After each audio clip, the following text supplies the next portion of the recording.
بہت سے ایسے گناہ بھی ہیں جن کی وجہ سے بندہ اللہ سبحانہ و تعالیٰ کے قریب ہو جاتا ہے، اور بہت سے ایسے عبادات ہیں جن کی وجہ سے بندہ اللہ سبحانہ و تعالیٰ سے دور ہو جاتا ہے، کیونکہ مطیع مغرور گناہگار ہے اور گناہگار نادم مطیع ہے۔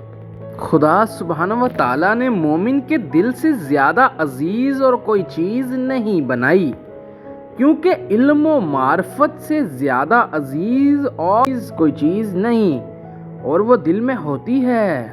زہد 4 اشیاء میں ہے، اول کھانے میں کہ آخر اس کا نتیجہ پاخانہ ہے، دوسرے لباس میں کہ آخر اس کے لیے پھٹنا ہے، تیسرے بھائیوں میں کہ آخر ان میں جدائی ہوگی، اور چوتھے دنیا میں جو آخر فنا ہونے والی ہے۔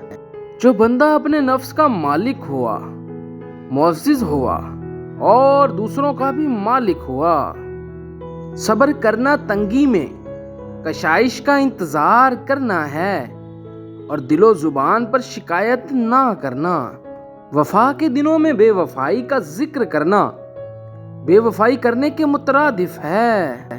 توبہ کیے بغیر عبادت درست نہیں۔ دنیا میں جنت اور دوزخ ہے، جنت عافیت ہے اور دوزخ بلا۔ عاقل وہی ہے جو اللہ سبحانہ و تعالیٰ کے لیے تقویٰ کرے اور اپنے نفس کا ہر روز حساب و کتاب کرتا رہے۔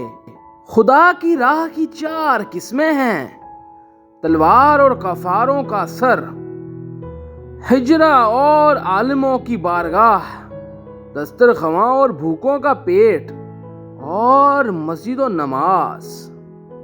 اگر کوئی چیز کھو جائے تو دکھ مت کرو، لیکن نیت کا کم ہونا اندیشے کا باعث ہے۔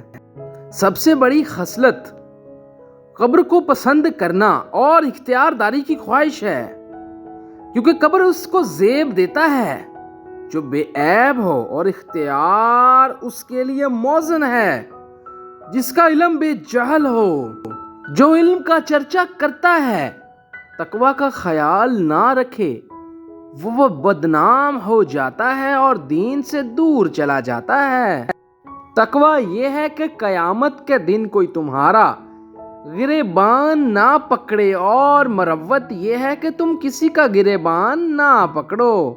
عورت کی نگاہوں کے سامنے 3 چیزیں رکھ دو تو اس کے اندر جنسی خواہش بڑھنے لگتی ہے: گوشت، مچھلی اور اخروٹ۔